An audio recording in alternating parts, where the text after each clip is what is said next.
লাল হলে আপনার সরি লাল হলে আমার, সাদা হলে আপনার। একবারে মুরগি দুধের মতো গান বাইরে।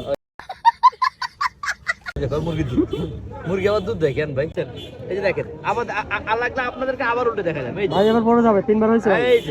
এই যে পড়বে না ভাই, পড়বে না, এই যে পড়বে না। দেখেন এই নগদ বের করছে, একটা প্লেট দাও তো আমাকে, লিমনের কতগুলো প্লেট দাও। এই যে নগদ বের করে দেখা দিচ্ছি আপনাদেরকে, এর ভিতরে কি আছে নগদ বের করে দেখা দিচ্ছি। এই যে ভাই লাল হলে আমাদের, লাল হলে আপনার সরি লাল হলে আমার, সাদা হলে আপনার। এই দেখছেন কত সুন্দর, এই যে লাল লাল জুসি জুসি, এই যে দেখছেন, এই যে ও ক্যারামেলটা দেখছেন ভাই ওয়াইনের মতো ক্যারামেল। হ্যাঁ ক্যারামেলটা জোস, ক্যারামেলটা জোস, এই যে ক্যারামেলটা জোস ভাই, গানটা সেই ভাই, সেই না ভাই? হ্যাঁ সেই তো হইবই। একবারে মুরগি দুধের মতো গান বাইরে। ওই দেখো মুরগি দুধ, মুরগি আবার দুধ দেয় কেন ভাই? মাঝে মধ্যে দেয়, খালি মুরগি দুধ দেয় ভাই। ওই যে এত মাঝে মধ্যে দেয়।